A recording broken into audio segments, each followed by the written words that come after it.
சிவபெருமானுக்கும் முருக கடவுளுக்கும் மற்ற எல்லா தெய்வங்களுக்கும் அபிஷேகத்துல தேன் முக்கியமான ஒரு பொருளா இருக்கிறது ஏன்னு தெரியுமா? இந்த வீடியோவை முழுசா பாருங்க. தேனை பத்தி அதிகமா தெரிஞ்சுக்கிறதுக்கு விபிஸ் ஹனியை சப்ஸ்கிரைப் பண்ணுங்க.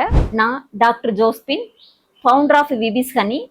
2006 ஒரு 10 பெட்டிகள்ல தேனி வளர்ப்ப ஆரம்பிச்சு இன்னைக்கு தமிழ்நாட்டிலே நம்பர் 1 தேனி வளர்ப்பாளரா இன்னைக்கு இருக்கேன். கடவுள்கள் காலத்திலே தேனென்ற பொருள் உருவாக்கப்பட்டது.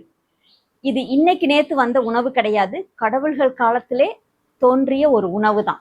இதுல அவ்வளோ மகத்துவம் இருக்கிறதுனால, அதாவது திருமூலர் சொல்றாங்க, உடம்பை வளர்த்தேன் உயிர் வளர்த்தேனே அப்படின்னு சொல்லியிருக்காங்க. ஏன்னா நம்ம உயிரை வளர்க்கணும்னா உடம்ப வளர்க்கணும். அதுக்கு இந்த தேன் முக்கியமான ஒரு பொருளா இருக்குது.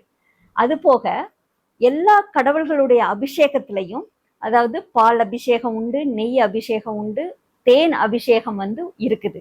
இந்த தேன் அபிஷேகம் எதுக்காக பண்றாங்க அப்படின்னா, கடவுள்களுடைய உடம்ப குளிர்விக்கிறதுனால மிகப்பெரிய ஒரு சக்தி, அதாவது ஒரு இன்பம் அந்த கடவுளுக்கு பாத்தீங்கன்னா கிடைக்கும். அதன் மூலியமா மக்களுக்கு பாத்தீங்கன்னா அந்த இன்பம் போய் சேரும். அது கூட பஞ்சாமிர்தம்ன்ற இந்த 5 வகையான அமிர்தம் அப்படின்றது பாத்தீங்கன்னா 5 வகையான அமிர்தத்துல தேனும் ஒன்னா இருக்குது. பால், தயிர், நெய், தேன், பழம், இது 5 சேர்ந்ததுதான் பஞ்சாமிர்தம்ன்றது. இந்த 5 வகையான அமிர்தத்துல அந்த தேன் முக்கியமான ஒரு அங்கமா இருக்குது. இது பாத்தீங்கன்னா இந்த தேன் உடம்புக்குள்ள எதிர்ப்பு சக்தியை அதிகமாக்கி எந்த நோயும் வராம தடுக்கக்கூடிய ஒரு உன்னதமான உணவா இருக்கிறதுனாலதான் இதை அமிர்தம்னு சொல்றாங்க. நம்ம பாத்தீங்கன்னா மருந்து பொருளா தான் பாக்குறோம். ஆனா கடவுள்கள் காலத்துல தேனை அமிர்தம்னு சொல்லியிருக்காங்க. இதை பாத்தீங்கன்னா தேனும் தினைமாவும் தேவர்களுக்கு அமிர்தம் சொல்லியிருக்காங்க. அந்த அளவுக்கு ஒரு அமிர்தமா ஒரு போற்றப்பட்ட ஒரு பொருள் தான் இந்த தேனுன்றது. முருக கடவுளுக்கு இஷ்டப்பட்ட உணவு எதுன்னு கேட்டீங்கன்னா இந்த தேன் தான், தேனும் தினைமாவும். ஏன்னா வள்ளிய திருமணம் பண்றதுக்கு பரிசு பொருளா கொடுத்தது. ஏன்னா முருக கடவுளுக்கு அபிஷேகமா தேனும் தினைமாவும் தான் கொண்டு போய் கொடுப்பாங்களாம். அதை பரிசு பொருளா கொடுத்துருக்காங்க. அது போக ரொம்ப இஷ்டப்பட்ட ஒரு உணவு பாத்தீங்கன்னா முருக கடவுளுக்கு தேனும் தினைமாவும் தான். அது அவ்வளோ எதிர்ப்பு சக்தியை கொடுத்து ஆயுள அதிகரித்து நம்மளை அப்படியே ஆரோக்கியமா வச்சிருக்கோம். தேனை பொறுத்தளவுல நம்மளுடைய வயோதிகத்தை தள்ளி போடக்கூடிய ஒரு மிகப்பெரிய உணவு. அதே மாதிரி இது பாத்தீங்கன்னா நச்சுத்தன்மைகளை, நம்ம உடம்புல உள்ள நச்சுக்களை எல்லாம் வெளியேற்றக்கூடிய ஒரு உன்னதமான ஒரு உணவு இது. அதனாலதான் அந்த நச்சுக்களை வெளியேற்றி 2வது அபிஷேகம் பண்றப்ப அந்த பெரும்பாலும் நவபாஷண சிலைகள் பாத்தீங்கன்னா அவ்வளோ ஒரு நன்மையான ஒரு மிகப்பெரிய ஒரு விஷயம். அது எந்த ஒரு உலோகத்தோடையும் தேனை சேர்த்தோம்னா அந்த உலோகத்தை கரைக்கக்கூடிய தன்மை அது ரொம்ப இல்லை, ரொம்ப அரிச்செல்லாம் கொண்டு வராது. லைட்டா மைல்டா அந்த அதுல உள்ள ஒரு இதுகள் பாத்தீங்கன்னா இந்த தேன் பாத்தீங்கன்னா கொஞ்சம் லைட்டா அதை கரைக்கும். அதனால உடம்புக்கு அதை சாப்பிடக்கூடிய மனிதர்களுக்கு மிகப்பெரிய அளவுல ஒரு ஆற்றல் சக்தி, எதிர்ப்பு சக்தி, இதுகள் எல்லாமே நம்மளுக்கு வருன்றதுக்காக தான் அதை தேன் அபிஷேகத்துல கொண்டு போனாங்க. இதை அதாவது தேன், பால், நெய், இது 3மே பாத்தீங்கன்னா மிகப்பெரிய ஒரு சக்தி வாய்ந்த ஒரு உணவு பொருளாவும் பாத்தீங்கன்னா கொண்டு வந்திருக்காங்க. நம்மளுடைய வீடுகள்ல அன்றாடம் 1 ஸ்பூன் தேன் சாப்பிடலாம். ஆனா அதுக்கு பதிலாக இது பிரசாதம் அப்படின்னா கண்டிப்பா வாங்கிட்டு போற யாருமே வீணாக்க மாட்டோம். அதுலயும் அந்த பிரசாதத்தை எப்படி சாப்பிடுறாங்கன்னு பாத்தீங்கன்னா கையில ஊத்தி துளி துளியா கொஞ்சம் கொஞ்சமா அப்படி நாக்குல, அதாவது லிக் பண்ணி தான் அதை சாப்பிடணும். ஏன்னா தேனை பொறுத்தளவுல கொஞ்சம் கொஞ்சமா ரத்தத்துல கலந்து நம்மளுடைய அதாவது ரத்தத்தை சுத்தப்படுத்தி ரத்த ஓட்டத்தை சீராக்கி நம்மளுக்கு எதிர்ப்பு சக்தி அதிகப்படுத்தி கொடுக்கக்கூடிய ஒரு உன்னதமான உணவு பாத்தீங்கன்னா இந்த தேன்.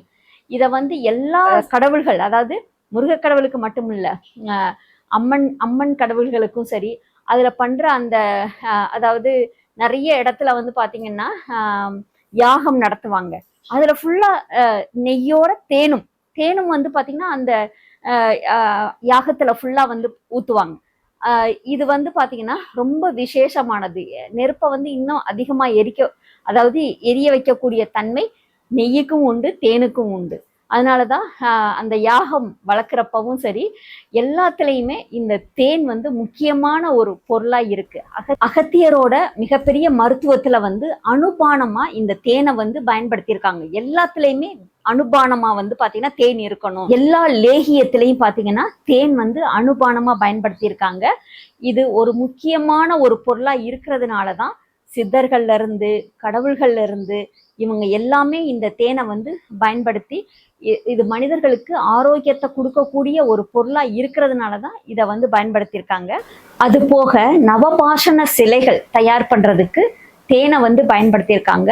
இங்க வந்து கடவுள்களுடைய சிலைகள், அதாவது இப்ப முருக கடவுளா இருக்கட்டும் இல்ல பெருமாளா இருக்கட்டும், 6 மாசம் வந்து பாத்தீங்கன்னா அவங்க வந்து ஒரு சைலண்ட் பொசிஷன்ல இருப்பாங்க. அப்ப வந்து அவங்கள மெருகேத்துறதுக்காக இந்த தேனை வந்து பாத்தீங்கன்னா பயன்படுத்தியிருக்காங்க. இது முக்கியமான அங்கமா இந்த தேனும் வந்து பாத்தீங்கன்னா அதை வீரியம் கொடுக்கக்கூடிய ஒரு பொருளா இருக்குது. நிறைய நவபாஷண சிலைகள் தயார் பண்றதுக்கு பயன்படுத்தி இருக்காங்க. அது போக கடவுள்கள் வந்து பாத்தீங்கன்னா பெருமாளா இருக்கட்டும் இல்ல முருக கடவுளா இருக்கட்டும் 6 மாசம் வந்து பாத்தீங்கன்னா சைலண்ட் பொசிஷன்ல இருக்கிறப்ப அவங்களுக்கு அவங்களுடைய உருவத்தை வந்து மெருகேத்திக்கிட்டே இருப்பாங்க.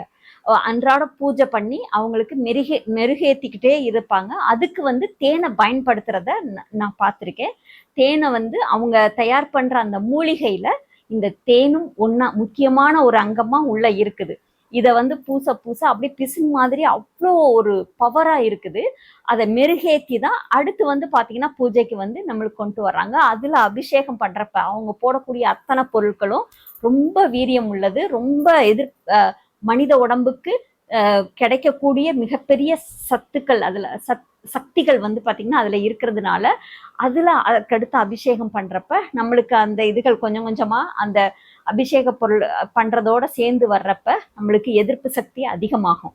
முக்கியமா வந்து பாத்தீங்கன்னா எல்லா விதத்திலையும் எதிர்ப்பு சக்தி கிடைக்கும். இந்த தேன் வந்து ஒரு அமிர்தம்னு சொல்லியிருக்காங்க. இந்த அமிர்தத்தை நம்ம பயன்படுத்துறது இல்ல, மருந்தாதான் இன்னைக்கு வர நம்ம தேனை பார்த்துட்டு இருக்கமே தவிர இதை ஒரு அமிர்தமா இதை என்னைக்கு பார்க்க ஆரம்பிக்கிறோமோ அன்னைக்கு நிச்சயமா நம்ம வந்து ஆரோக்கியத்தோடையும் ஆயுளோடையும் நம்ம வந்து நீண்ட ஆயுளோடையும் நம்ம இருக்கலாம்.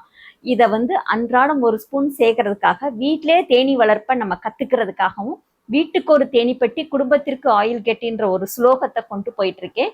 இந்த ஸ்லோகத்துல நீங்களும் வந்து தொடர்ந்து வந்தீங்கன்னா ஃப்ரீயாவே கத்துக்கிட்டு இந்த தேனி வளர்ப்பையும் செய்யலாம்.